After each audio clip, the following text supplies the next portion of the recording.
In continuation, we are going to study today optative sentences. I am teaching you direct narration and step by step. Now today I'll teach you how to change optative sentences into indirect speech. पहले हमने आपको introduction बताया, फिर change in verb बताया, फिर change in pronoun बताया, फिर change in interrogative बताया, फिर चेंज इन असर्टिव सेंटेंस बताया। अब हम चेंज इन ऑप्टेटिव सेंटेंस बता रहे हैं। आप उसको ध्यान से सुनिए, बहुत ही शॉर्ट बता रहे हैं क्योंकि लेंदी तो हर किताब में मिल जाएगा, सब जगह मिल जाएगा, जिसको समझना भी बहुत मुश्किल है। तो आप शॉर्ट में कम समय समझने की कोशिश करें और जो चीज़ें हम पहले पढ़ा चुके दोबारा रिपीट नहीं कर रहे हैं, ठीक है। तो अगर आप कोई चीज़ चेंज करने में दिक्कत आती है तो आप पहले के लेसन्स को देखेंगे, रिवाइज करेंगे। यदि आपको बहुत विजिबिलिटी नहीं है, बहुत स्पष्ट दिखाई नहीं दे रहा है, तो आप अपने मोबाइल की लाइट को बढ़ा लीजिएगा और थोड़ा जूम करके देख लीजिएगा। वैसे ऐसा कुछ नहीं है जो आपको समझ ना आए, क्योंकि जो लिखा है उसे मैं बोल दे रहा हूँ, ठीक है। और थोड़ी देर के लिए मैं उसको स्टिल छोड़ देता हूँ ताकि आप उससे उतार लें, ठीक है। Optative sentences. यदि रिपोर्टेड स्पीच में कोई इच्छा, कामना, प्रार्थना की गई है। इच्छा, विल, हमारी कोई इच्छा है। मेरी इच्छा है कि आप अच्छे नंबर से पास होइए। मेरी इच्छा है कि आप खूब फूले फले बड़े अधिकारी बन जाए। तो ये ऑप्टेटिव सेंटेंस में आएगा। यदि मैं बहुत गुस्सा आ गया, पहली बात तो टीचर कभी स्टूडेंट को श्राप नहीं देता है और गुस्साता भी है तो होंठों से, दिल से नहीं, ठीक है। मान लीजिए कोई तीसरा आदमी है, गुस्सा आ जाता है और कहता है तुम जाओ नरक में जाओ, तुम बीमार पड़ जाओ, तुम्हारा दुर्घटना हो जाए, तुम्हारा बुरा हो जाए, तो ये श्राप हुआ। तो इससे अंग्रेजी में क्या कहेंगे? कर्स्ड कहेंगे।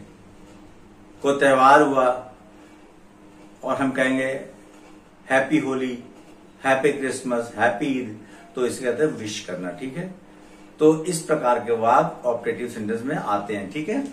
तो यदि रिपोर्टेड स्पीच में किसी को आशीर्वाद, शाप या शुभकामना दिया गया हो तो रिपोर्टिंग वर्ब सेट को प्रेड, कर्स्ड, विश्ड में बदल देते हैं।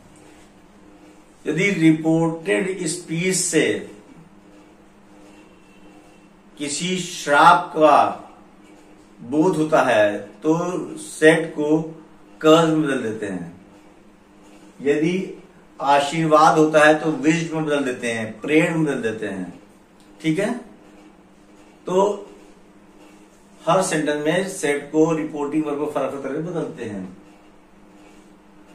इसमें एक बात ध्यान देते हैं कि कुछ ऑप्टेटिव सेंटेंसेस में लास्ट में फुल स्टॉप आता है, कुछ में एक्सक्लेमेटरी साइन दिया जाता है, जैसे यहां पे लगाया है may you live long, exclamatory sign है। तो जब आप इनको इंडायरेक्ट बनाएंगे तो एक्सक्लेमेटरी साइन हट जाएगा, वो भी फुल स्टॉप हो जाए, ठीक है। He said may God bless you, उसने कहा ईश्वर तुम्हें आशीष दे। तो सेड का क्या हो जाएगा? प्रेड हो जाएगा। He prayed that God might bless me. अगर आपसे पूछेगा व्हाट इज योर नेम तो आप कहेंगे my name is so and so, यानी यू का आई बन जाता है, ठीक है। तो यहां पे क्या हो जाएगा? यू ऑब्जेक्ट है तो क्या बन जाएगा? मी। सेड बन गया prayed, he prayed, reporting comma बन गया that God might bless me. ये क्या होगा? मे इधर आएगा। God might bless me, may का क्या हो जाएगा, माइट हो जाएगा। ये चेंज वर्ब पढ़ाया मैंने आपको, ठीक है। उसके बाद the hermit said may you go to hell. Hermit माने होता है साधु, तपस्वी। अक्सर कोई साधना में बैठा होता है, पूजा प्रार्थना में बैठा होता है, और कोई जाकर उसको छेड़छाड़ करे, मिसबिहेव करे, तो ऐसी परिस्थिति में वो कहते हैं जाओ नरक में जाओ, तुम तो भगवान की बात सुनते नहीं हो, तुम्हें पूजा प्रार्थना मतलब तुम नरक में जाओगे। तो क्या हो गया, कर्ज हो गया। द हर्मिट कर्ज, सेट क्या बन जाएगा, कर्ज। कॉमा क्या बन जाएगा, रिपोर्टिंग में बात करें, कॉमा दैट बन जाए, that they might go to hell, ये इधर आ जाएगा। Second person according to object of the reporting verb, यहां पे ऑब्जेक्ट नहीं है, ठीक है। तो इसको हमने मान लिया दे। He the hermit said may you go to hell, the hermit curse that they might go to hello.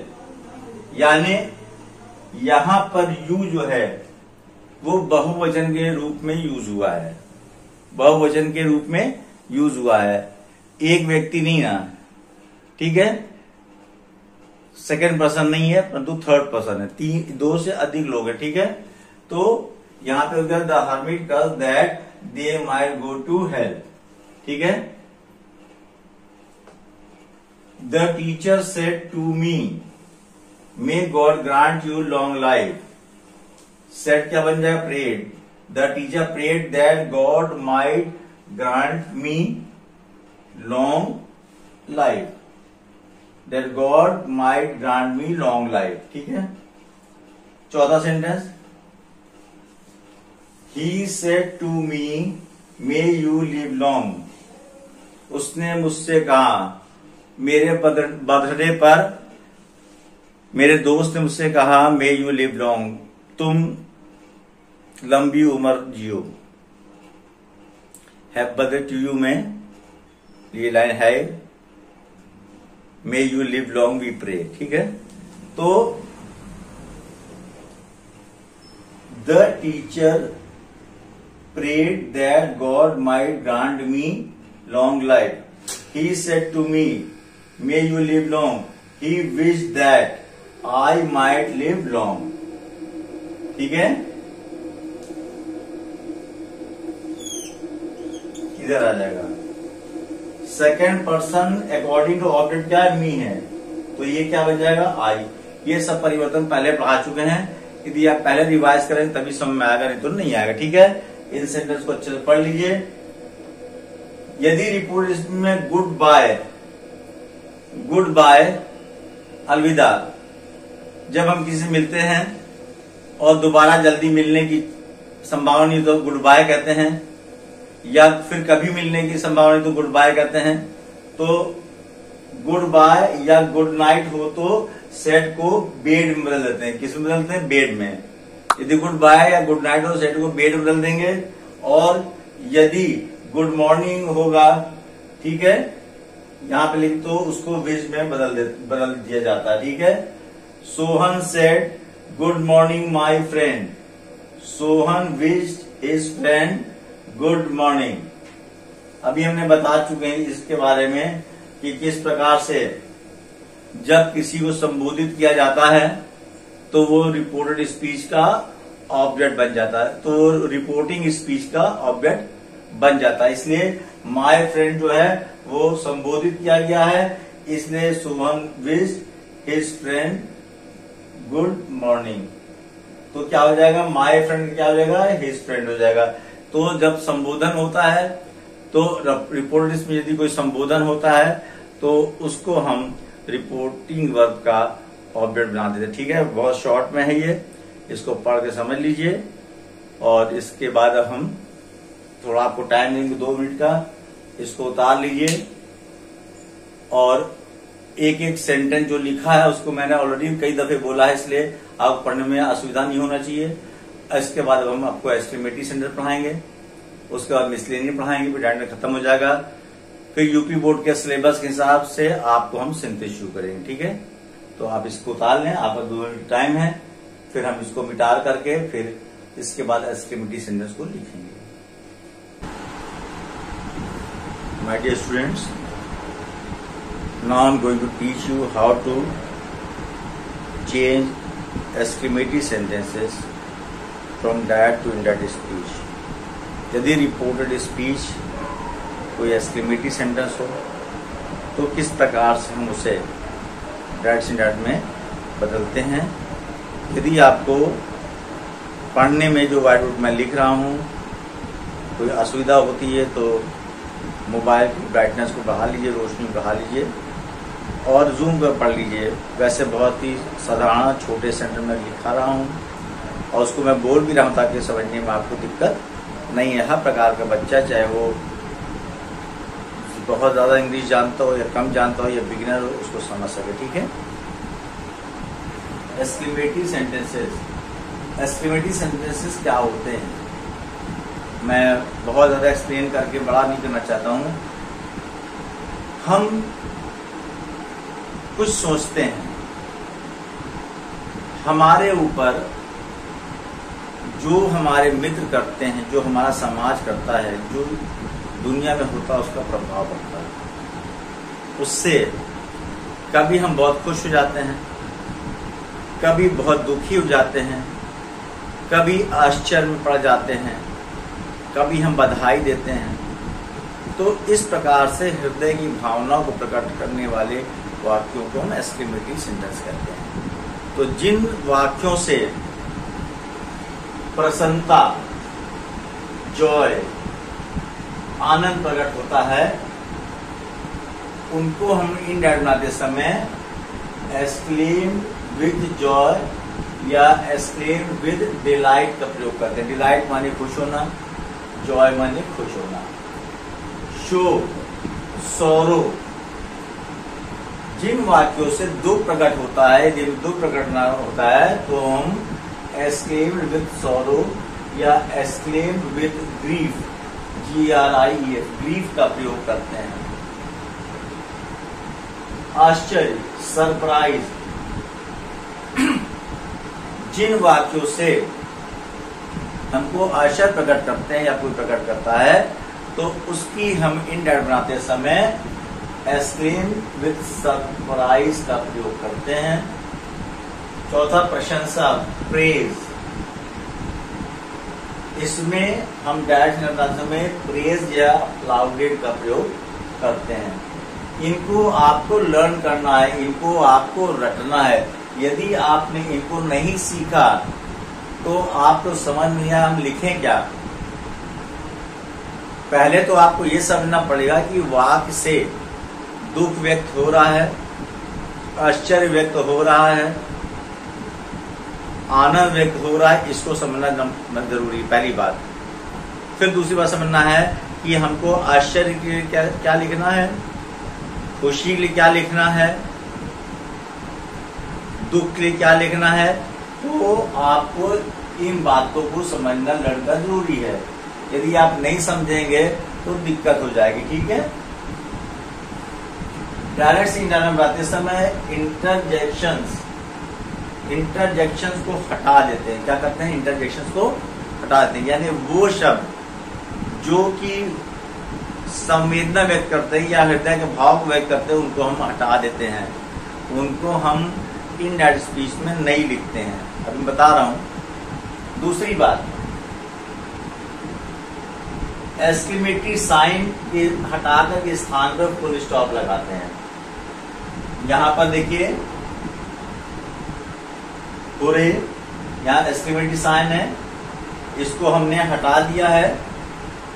इसे ये है इंटरजेक्शन, इसको हटा दिया, इसको हटा दिया, एक्सक्लेमेटरी साइन को हटा दिया और लास्ट में हमने क्या लगा दिया, फुल स्टॉप लगा दिया। तो सबसे पहला उन शब्दों को जो कि भाव व्यक्त करते हैं, इंटरजेक्शन होते हैं, उनको हटा देते हैं। एक्सक्लेमेटरी साइन को हटा देते हैं, जो एक लाइन होती है नीचे बिंदी होती है उसके ऊपर फुल स्टॉप लगा देते हैं। फिर क्या करते हैं, इन्वर्टर कॉमा को हटाकर कंजक्शन दैट का प्रयोग करते हैं। इन्वर्टर कॉमा को हटाकर कंजक्शन दैट का प्रयोग करते हैं। इनको आपको याद करना है, समझना है। अगर आप इनको नहीं समझते हैं तो एस्टिमेटिव सेंटेंस आपके लिए बहुत कठिन हो जाएगा। समझ गया तो बहुत आसान है, ठीक है। अब देखिए पहला डैड स्पीच, प्रसन्नता। यहाँ पे क्या लिखा है? प्रसन्नता। ये 1 2 3 4, ठीक है। 1 1 2 3 4, ठीक है।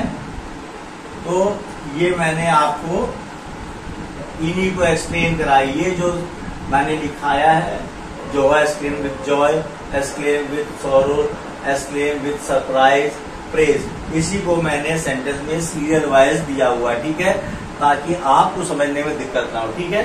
तो प्रसन्नता, they said hurray we have won the match. ये साइन ऑफ एक्सक्लेमेशन जो है वो हृदय भावना बता रहा है। उन्होंने कहा खुशी व्यक्त करते हुए कि हमने मैच को जीत लिया है। अब हमने क्या करा? सबसे पहला काम क्या करते हैं? हमने जो नियम लिखा है कि इसको हटा देते हैं।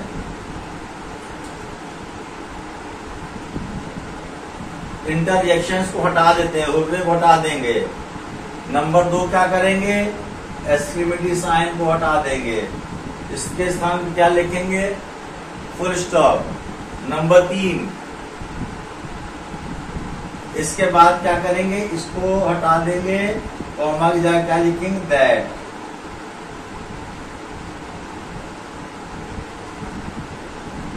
दैट लिखेंगे। अब हमने वर्ब खुशी व्यक्त हो रहा है तो सेट को किसमें बदल देंगे? रिपोर्टिंग वर्ब सेट को बदलेंगे exclaim with Joy. They exclaim with Joy. अब कॉमा की जगह आएगा दैट, वी का हो जाएगा दे, ठीक है।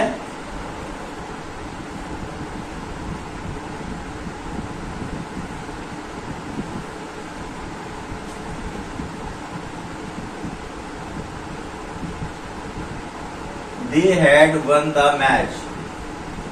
They exclaimed with sorrow, with joy. They exclaimed with joy that they had won the match. ठीक है।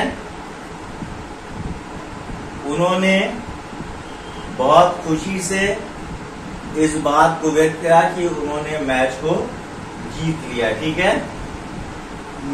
वी का दे हो गया, कॉमा का दैट हो गया, वी का दे हो गया, हैव का हैड हो गया, ठीक है।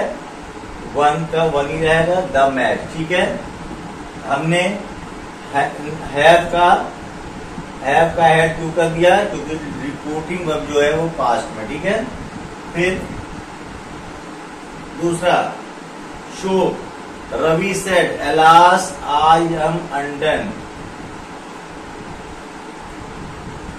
सबसे पहला काम, रिपोर्टिंग वर्ब सेट बदलेगी एक्सक्लेम विद सॉरो, एलास हट जाएगा, वर्ब बदला एक्सक्लेम विद सॉरो, एलास हट जाएगा, एक्सक्लेमेटरी साइन हट जाएगा। उसके बाद कॉमा है, वर्ब के बाद वाला कॉमा की जगह दैट लग जाएगा, आई का ही बन जाएगा, first person according to subject, subject Ravi तो आई का क्या बने? ही बन जाएगा, एम का वॉज बन जाएगा, अनडन का अनडन जाएगा। Ravi exclaim with sorrow that he was undone, ठीक है। फिर नेक्स्ट, आश्चर्य, Seema said how clever you are. Seema वही रहेगी, सेट का क्या होगा? Exclaim with surprise, exclaim with surprise. Said क्या बनेगा? एक्सक्लेम विद सरप्राइज, कॉमा का हो जाएगा दैट, ठीक है। हाउ क्लेवर हट जाएगा, she was very clever. Seema exclaim with joy surprise that she was very clever. अब that she was very clever कैसे लिख रहे हैं? ये हम आपको पहले चेंज बता चुके हैं, इसको आपको देखना पड़ेगा, ठीक है। कि आर का वॉज कैसे हो गया। प्रशंसा, the teacher said to me congratulations you have stood first in the class. The teacher praised me, the teacher said to me, the teacher praised me. Said का क्या हो जाएगा, प्रेज हो जाएगा, सेट का प्रेज हो जाएगा, टू हट जाएगा। The teacher praise me saying congratulations that I had stood first in the class, ठीक है। यदि कोई ऐसा वर्ड यूज होता है कि उससे हमको बधाई प्राप्त होती है तो हम उसको लिख देते हैं, कांग्रेचुलेशंस हमने लिख दिया, ठीक है। तो ये एक्सक्लेमेटरी सेंटेंस जो होते हैं 4 भाव व्यक्त करते हैं और चारों भाव से संबंधित हमने 4 सेंटेंस आपको बना दिए हैं और इन्हीं सेंटेंस के आधार पर आपको और सेंटेंसेस बनाने हैं, इसको लिखना और इसको समझना है, ठीक है। अभी मैं आपको मिक्स सेंटेंसेस दूंगा जो यूपी बोर्ड परीक्षा में आए हुए हैं, उसमें से कुछ दूंगा। क्वेश्चन और आंसर दोनों से सॉल्व है, आप उसको पढ़ करके अब तक मैंने जितना पढ़ाया है वो सब को समझ सकते हैं, ठीक है। तो बहुत मैं लिख के नहीं उसको प्रिंटेड ही पेस्ट कर दूंगा, इसमें लगा दूंगा और उसको तैयार करिए, ठीक है। इस प्रकार से आपका डायरेक्ट खत्म हो गया, जो कि आपके यूपी बोर्ड सिलेबस में सबसे पहला है। अब सिंथेसिस शुरू करेंगे, तो आप इसको मैं 2 मिनट टाइम दूंगा, इसको उतार लीजिए। मैं नहीं सोचता कि इसको किसी पढ़ने में दिक्कत आएगी, क्योंकि बहुत सिंपल है और ऐसे सेंटेंस हैं जो कि आप रेगुलर क्लासेस में पढ़ते हैं। वो नया सेंटेंस इसीलिए मैंने नहीं बनाया है कि नया सेंटेंस बनाने में होता दिक्कत हो, पुराने सेंटेंस होगी, क्योंकि आप जानते से आपको पढ़ने में दिक्कत नहीं होगी। आप इसको अच्छे से देख लीजिए, ठीक है। पूरा आप डैड नेट रिवाइज करिए, जब भी पढ़े रिवाइज करिए। दूसरी बात कि जो आपको आता है अगर उसको रिवाइज नहीं करता कोई बात नहीं, जो नहीं आता उसको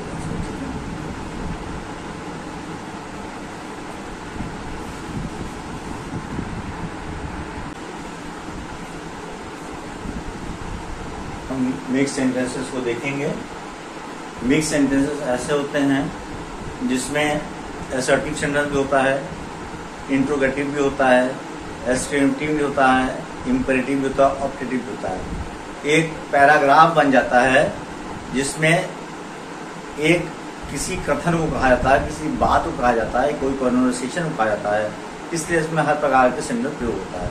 तो पहले तो आपने असर्टिव बनाना सीखा, उसके बाद आपने इंट्रोगेटिव बनाना सीखा, उसके बाद आपने इंपेरेटिव सीखा, ऑप्टेटिव सीखा, एक्सक्लेमेटिव सीखा। हर सेंटेंस को उसी प्रकार से बनाएंगे जैसे हमने सीखा है, बस क्या करते हैं कि कन्वर्सेशन हिसाब से उसको हम जोड़ देते हैं। तो जोड़ने में एडेड, फर्दर सेड, रिप्लाइड, इस प्रकार के शब्दों का हमको प्रयोग करना पड़ता है। एक मैं दिखा दे रहा हूं और बाकी मैं आपको प्रिंटेड मैटर भेज रहा हूं, इसको अच्छे से समझिए, ठीक है। The wolf said to the lamb, "Why are you making the water dirty?" ये इंट्रोगेटिव सेंटेंस है, ये इंट्रोगेटिव सेंटेंस है, इसलिए इसको हम इंट्रोगेटिव की विधि से बनाएंगे। इसको वैसे ही बनाएंगे जैसे कि हमने आपको बताया कि इंट्रोगेटिव कैसे चेंज करते हैं।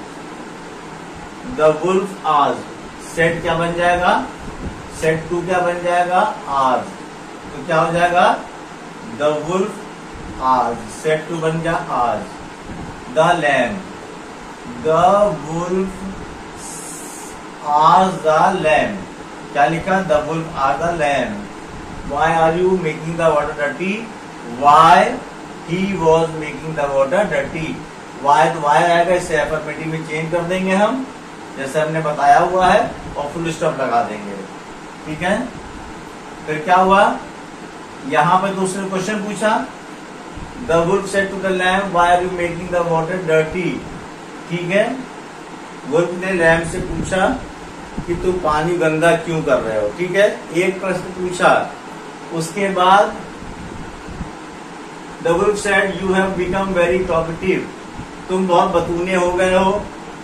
बी साइलेंट, शांत रहो, otherwise I will eat you, नहीं तो मैं तुम्हें खा जाऊंगा। एक बात बोली, दो बात बोली, तीन बात बोली, सारी अपनी बात बोल गया। जैसे कभी कभी हम अपनी सारी बात बोलते हैं, दूसरों को बोलने का मौका नहीं देते हैं। सब कुछ वो बोलता गया और लैम सुनता गया। इल्जाम भी लैम पे लगाता गया कि तुम बड़े बतूने हो गए, ठीक है। अब इस प्रकार से हम ये पूरे कन्वर्सेशन को ही इनडायरेक्ट स्पीच में चेंज कर देंगे। तो क्या हो जाएगा, the wolf asked the lamb, the wolf said to the lamb. तो द वुल्फ सेड टू गया तो सेड टू क्या, सेड टू तो रिमूव कर देंगे और सेड बन जाएगा आज। The wolf asked the lamb, why इसको पलट देंगे, ठीक है। ये बन जाएगा ही और ये बन जाएगा was, making the water dirty, question mark हटा के फुल स्टॉप लगा देंगे। The wolf said, the wolf said that he had become very talkative, you have become very talkative का क्या हो जाएगा, he had become very talkative। फिर क्या कह रहा है, बी साइलेंट, खामोश रहो, बी साइलेंट, खामोश रहो, otherwise I will eat you, ठीक है, नहीं तो तुम्हें मैं खा लूंगा। The wolf said that he had become very talkative and further asked, further माने आगे, फिर उससे बोला him to be silent, शांत रहो, otherwise he would eat him, नहीं तो वो उसे खा लेगा। इस प्रकार से हम देखते हैं कि मिक्स सेंटेंसेस में कैसे हम हर प्रकार के सेंटेंस को उसी प्रकार से परिवर्तित करें जो उसकी विधि, जो उसका नियम से, कोई नई चीज नहीं है। केवल अपनी कन्वर्सेशन बनाने के लिए further said, added, replied, question, इस प्रकार के वर्ड्स का हम प्रयोग करते हैं। जैसे आप प्रैक्टिस करोगे वैसे हो जाएगा। अब मिक्स सेंटेंसेस और एग्जाम्पल्स हम आपको और दे देते हैं प्रिंटेड मीडिया में, ठीक है। अब इस प्रकार से आपका डाटा ठीक है।